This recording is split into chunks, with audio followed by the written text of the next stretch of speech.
Hello everyone, today we're going to solve our first example on rectilinear kinematics. The problem involves a particle that moves along a straight line path, meaning rectilinear path, and we're going to apply the rectilinear theory that we have learned in previous classes to solve the problem. So let's see the problem. The first example problem, it says a particle is fired vertically upward at 50 meter per second. So this is a given thing, so let's find out the knowns.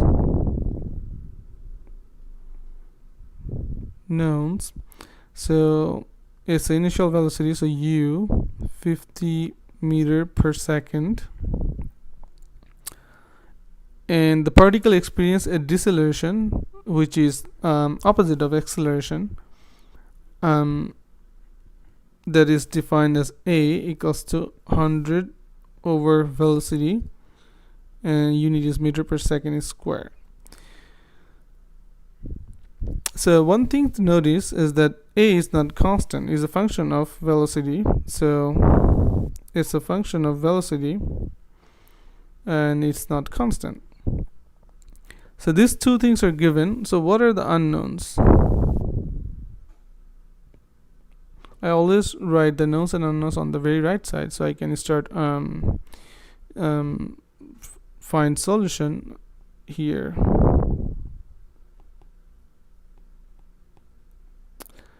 Okay, so what are the unknowns? It says determine the maximum height. So S max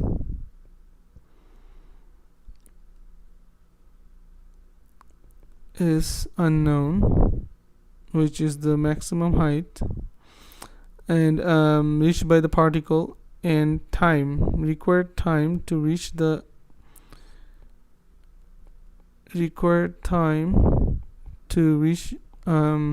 maximum height is t. So these are the unknowns. So once we identify the unknowns, now we can plan for a solution.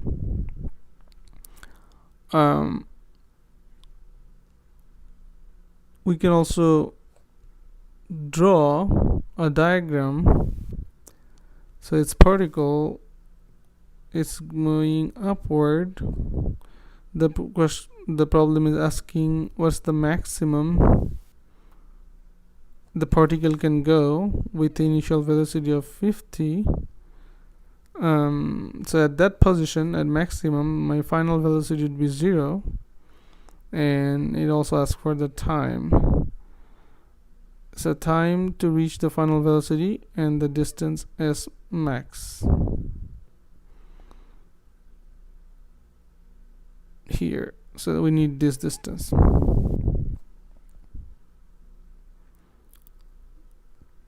S max. Okay.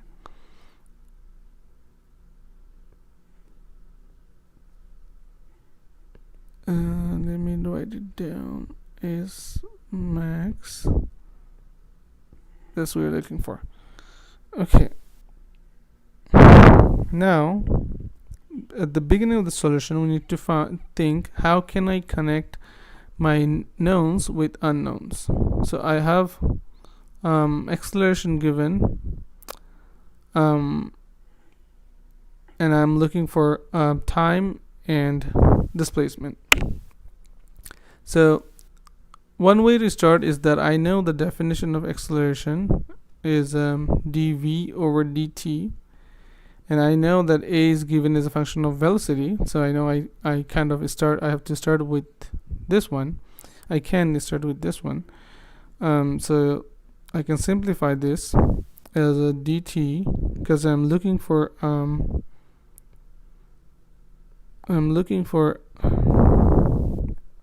time, so dt on this side and dv over a.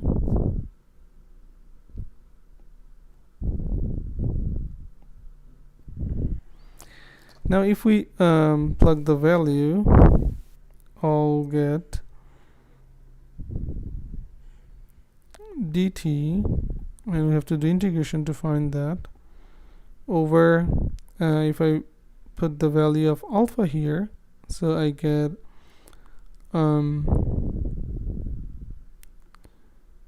v dv over 100 integration. The limit is from 0 to t for time, and then the for velocity is initial to the final. Now since it's a deceleration, it's the opposite of acceleration, so we have to put a negative here. So if we do integration,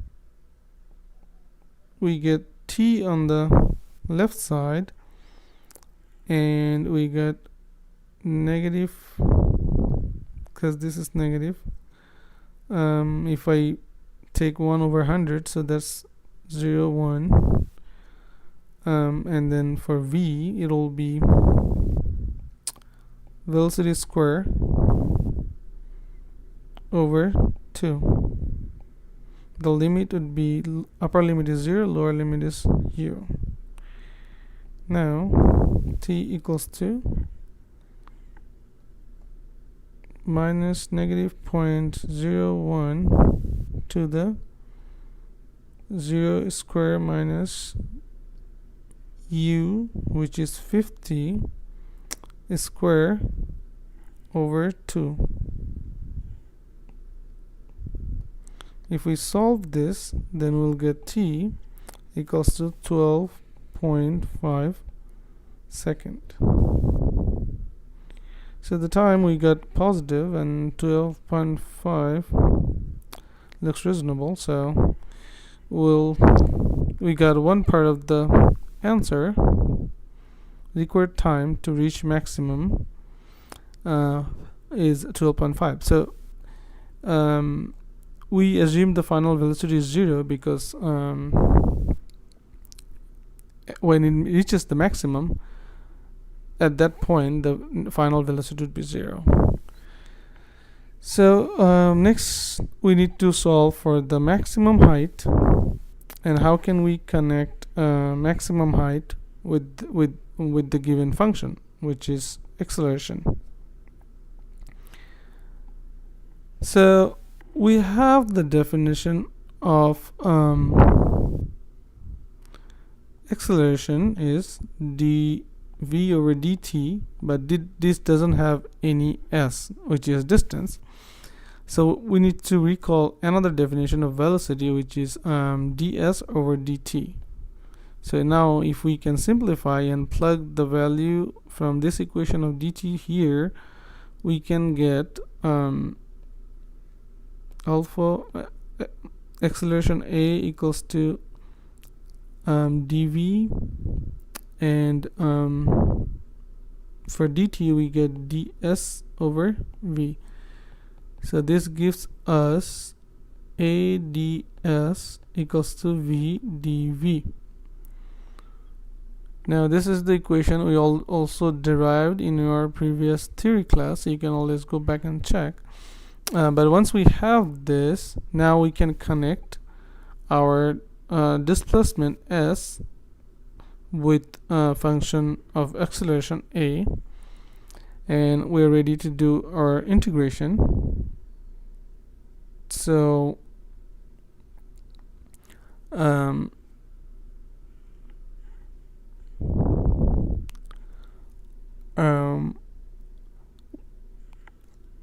we will get ds equals to v over a dv, and again integration. If we plug the value of a here and simplify, we will get ds integration on the other side, and a, we know acceleration is negative 100 over v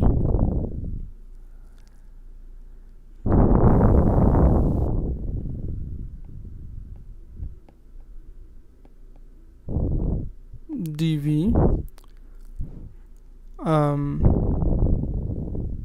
The limit of s is 0 because we don't know an initial position. We assume that is 0, so we know the final. We want the final, that is S max.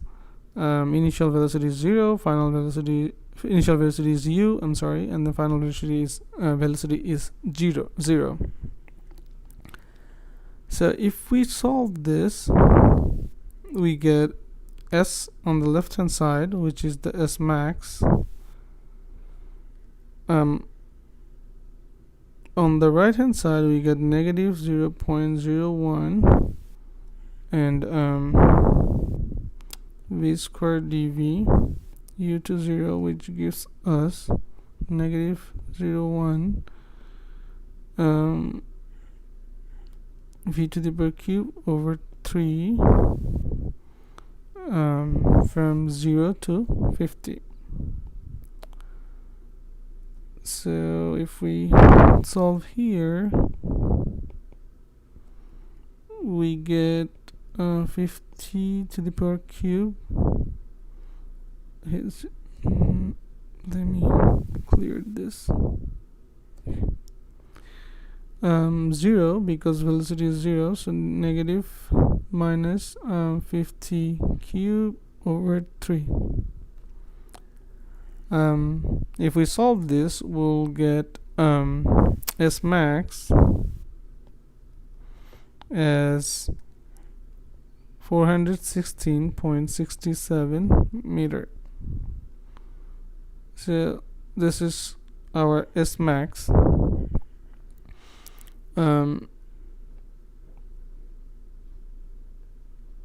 So this is our second answer. So we have answered both of this. We have found T and we have found S max. So this is how we solve this problem. Now let's do some discussion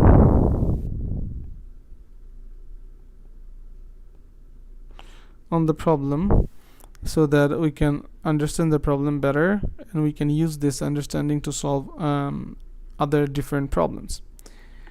So we know, we have learned in previous theory class the basic concept: position or displacement, delta S, velocity, acceleration, and time. So these are the four variables we can play with. So now in this problem, the acceleration was given as a function of velocity, right? So what if